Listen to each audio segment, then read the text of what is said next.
I'm Barbara Fanson. I wrote and illustrated several children's books. I'm glad you could join me today. Shirl the Squirrel Rises to New Heights, written and illustrated by Barbara Fanson. And this is a Shirl the Squirrel adventure book. This is an eastern gray squirrel that I named Shirl the Squirrel. She visits my house daily. Actually, several times a day.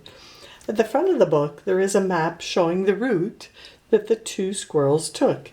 And if you follow the red dotted line, you can see where the two squirrels met and went. Shirl the squirrel looked under leaves for something to eat. She hoped to find an acorn from an oak tree. "There's more up here," she heard a voice say. She looked up to see Earl the squirrel in the oak tree. "Come up and see all the acorns up here," Earl said. "Throw one down to me," yelled Shirl. You might see a butterfly and a bumblebee hiding in each picture, but if you see it, don't tell anyone. Earl dropped an acorn down from the tree, but Shirl missed it and it landed on her foot. "Ow!" she yelled.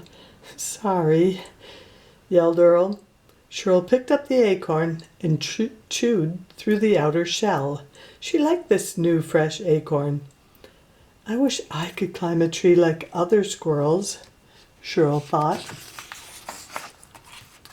"I'm going to the other side of the road to get some berries," yelled Earl. "Do you want to come?"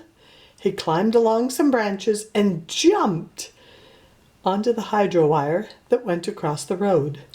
Carefully, he balanced as he walked along the wire.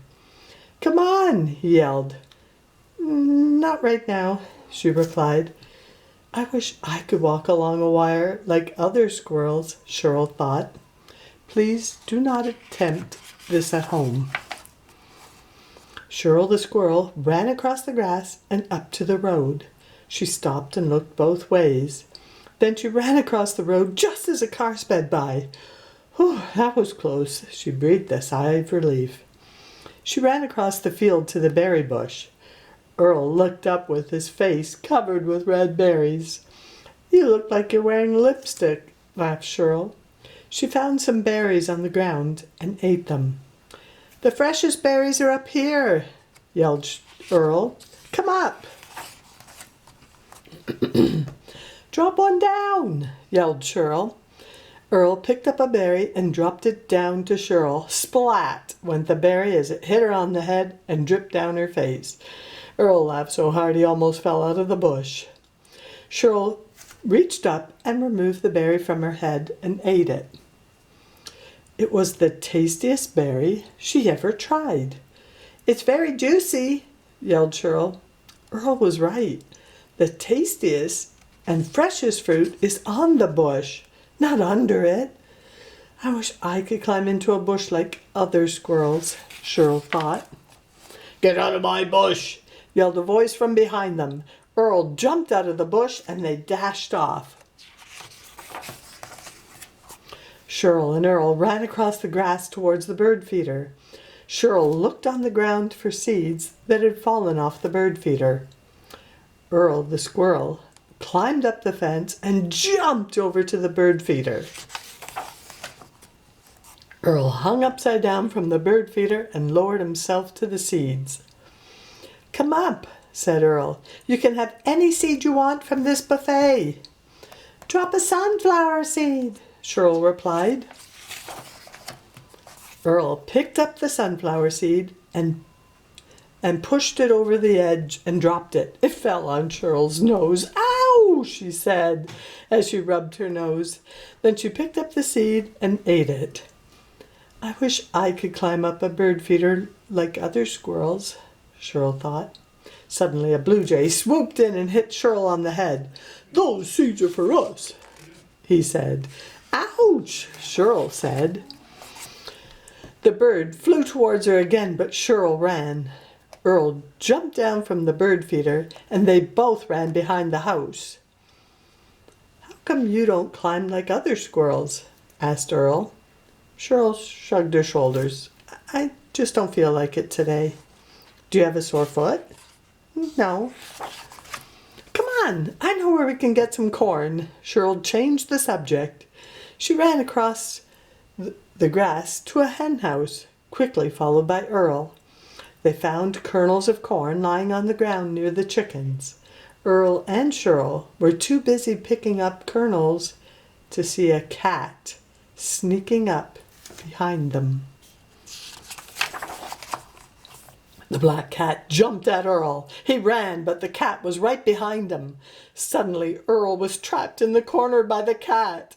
How could he get away? Shirl ran past the cat to distract him and then ran up a tree, chased by the black cat. She could hear the cat climbing the tree behind her. Shirl jumped onto a smaller branch and ran to the end where the branch was thinner. Crack! Shirl heard a branch break behind her. The cat jumped to the ground. Shirl looked out and spotted Earl the squirrel in another tree. He was safe. "Thank you for saving me," yelled Earl. "I guess you can climb trees." Shirl looked down. She was high up in the tree. She was so concerned about Earl that she forgot about her fear of heights. It's not so bad up here," she smiled.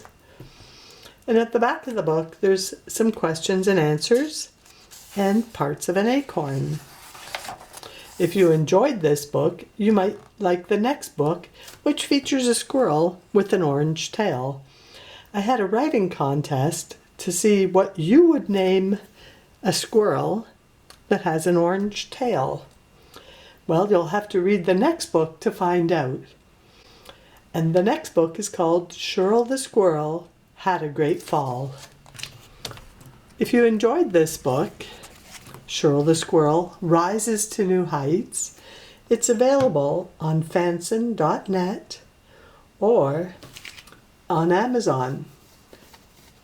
It's also available on Ingram Spark.